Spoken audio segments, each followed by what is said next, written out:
ಆತ್ಮೀಯ ಬಂಧುಗಳೇ, ಶ್ರೀರಾಮಚರಿತಮಾನಸ ಉತ್ತರಕಾಂಡ. ಇದರಿಂದ ಇವತ್ತು ಚೌಪಾಯಿಗಳು ಮತ್ತು ದೋಹೆಗಳನ್ನು ತಿಳ್ಕೊಳ್ಳೋಣ. ಪ್ರಭು ನಾರದ ಸಂವಾದ ಕಹಿ ಮಾರುತಿ ಮಿಲನ ಪ್ರಸಂಗ ಪುನಿ ಸುಗ್ರೀವ ಮಿತಾಯಿ ಬಾಲಿ ಪ್ರಾಣ ಕರ ಭಂಗ ಕಪಿಹಿ ತಿಲಕ ಕರಿ ಪ್ರಭು ಕೃತ ಶೈಲ ಪ್ರಬರಶನ ಭಾಸ ಬರನನ ಬರ್ಷಾ ಸರದ अरु राम रोष कपि त्रास जेहि विधि कपिपति कीस पठाये सीता खोज सकल दिसि धाये बिबर प्रवेश कीन्ह जेहि भाति कपिन्ह बहोरी मिला संपाति सुनी सब कथा समीर कुमारा नाघत भयमु पयोधि अपारा लंका कपि प्रवेश जिमि कीन्हा पुनि सीतहि धीरजु जिमि दीन्हा बन उजारी रावनहि प्रबोधि पुरदहि ना घेऊ बहुरी पयोधि आये कपि सब जह रघुराई बैदेही की कुशल सुनाई सेन समेत जथा रघुबीरा उतरे जाई बारी निधि तीरा मिला विभीषण जेहि विधि आई सागर निग्रह कथा सुनाई.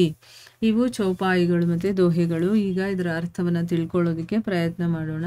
ತುಳಸಿದಾಸರು ಹೇಳ್ತಾರೆ, ಶಿವ ಪಾರ್ವತಿಗೆ ಕಾಕಭೂಷುಂಡಿಯವರು ಗರುಡನಿಗೆ ಹೇಳಿದ ಕಥೆಯನ್ನು ವಿವರಣೆ ಮಾಡಿ ಹೇಳ್ತಾ ಇದ್ದಾರೆ. ಆದರೆ ಅದನ್ನು ಸಂಕ್ಷಿಪ್ತವಾಗಿ ಶಿವ ಹೇಳ್ತಾ ಇದ್ದಾನೆ.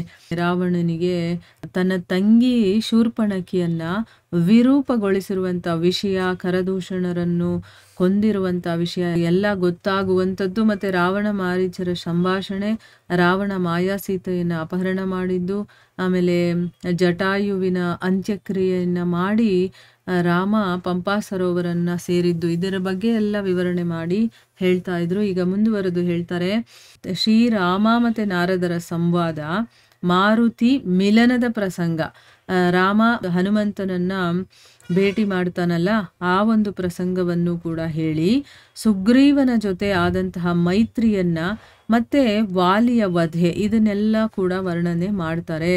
ಸುಗ್ರೀವನಿಗೆ ಕಿಷ್ಕಿಂಧೆಯ ಪಟ್ಟ ಕಟ್ಟಿ ಪ್ರಭುವಿನ ಪ್ರವರ್ಷಣ ಪರ್ವತ ನಿವಾಸವನ್ನು ಕೂಡ ಹೇಳ್ತಾರೆ. ಆ ಒಂದು ಪರ್ವತದಲ್ಲಿ ಹೋಗಿ ಅವರು ವಾಸ ಮಾಡ್ತಾರಲ್ಲ ಅದ್ರ ಬಗ್ಗೆನೂ ತಿಳಿಸ್ತಾರೆ. ವರ್ಷ ಋತು, ಶರದ್ ಋತುವಿನ ವರ್ಣನೆ ಮಾಡ್ತಾರೆ. ಮತ್ತು ಶ್ರೀರಾಮ ಸುಗ್ರೀವನ ಮೇಲೆ ಸಿಟ್ಟು ಮಾಡಿಕೊಂಡಿದ್ದು, ಆಮೇಲೆ ಸುಗ್ರೀವ ಭಯ ಪಟ್ಕೊಂಡಿದ್ದು, ಈ ಎಲ್ಲ ಕಥೆಯನ್ನು ಕೂಡ ಅವರು ವಿವರಣೆ ಮಾಡಿ ಹೇಳ್ತಾರೆ. ವಾನರ ರಾಜ ಸುಗ್ರೀವ ಕಳಿಸಿದಂತಹ ವಾನರರೆಲ್ಲರೂ ಕೂಡ ಸೀತಾನ್ವೇಷಣೆಗೋಸ್ಕರ ಬೇರೆ ಬೇರೆ ದಿಕ್ಕುಗಳಿಗೆ ಹೋದ ವಿಷಯವನ್ನೂ ಹೇಳಿ, ಹನುಮದಾದಿಗಳು ಬಿಲವನ್ನ ಹೊಕ್ಕ ರೀತಿ, ಆಮೇಲೆ ಸಂಪಾತಿಯ ಮಿಲನವಾಗಿದ್ದು, ಇದನ್ನೆಲ್ಲವನ್ನು ಕೂಡ ವಿವರಣೆ ಮಾಡಿ ಹೇಳ್ತಾರೆ.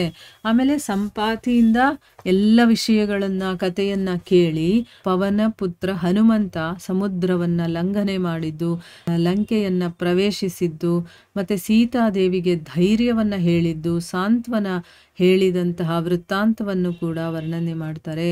ಅಶೋಕವನವನ್ನು ಧ್ವಂಸ ಮಾಡಿ ಹನುಮಂತ ರಾವಣನಿಗೆ ಬುದ್ಧಿಯನ್ನ ಹೇಳಿದ್ದು, ಮತ್ತೆ ಲಂಕೆಯನ್ನ ಸುಟ್ಟು ಮಾರುತಿ ಸಮುದ್ರವನ್ನ ಹಾರಿ ಮತ್ತೆ ವಾಪಸ್ ಬಂದಾಗ ಎಲ್ಲ ವಾನರರು ಕೂಡ ಶ್ರೀರಾಮ ಪ್ರಭುವಿನ ಹತ್ರಕ್ಕೆ ಬಂದು ಸೀತಾದೇವಿ ಹೇಗಿದ್ದಾಳೆ ಏನು ಅವಳ ಒಂದು ಕುಶಲೋಪರಿಯನ್ನ ಹೇಳಿದ್ದು, ಆಮೇಲೆ ಸೇನಾ ಸಮೇತ ಶ್ರೀರಾಮ ಸಮುದ್ರ ತಟದಲ್ಲಿ ಬಂದು ಇಳಿದಿದ್ದು, ಮತ್ತು ವಿಭೀಷಣನ ಶರಣಾಗತಿ, ಆಮೇಲೆ ಪ್ರಭು ಸಮುದ್ರದ ಗರ್ವವನ್ನು ಮುರಿದಿದ್ದು, ಈ ಎಲ್ಲ ಕಥೆಯನ್ನು ಕೂಡ ವಿವರವಾಗಿ ವರ್ಣನೆ ಮಾಡಿ ಹೇಳಿದ್ರು ಅಂತ ಶಿವ ಪಾರ್ವತಿಗೆ ಹೇಳ್ತಾ ಇದ್ದಾನೆ. ಮುಂದುವರೆದು ಏನಾಗುತ್ತೆ ಅಂತ ನಾವು ಮುಂದಿನ ಭಾಗದಲ್ಲಿ ತಿಳ್ಕೊಳ್ಳೋಣ. ಹರೇ ಕೃಷ್ಣ.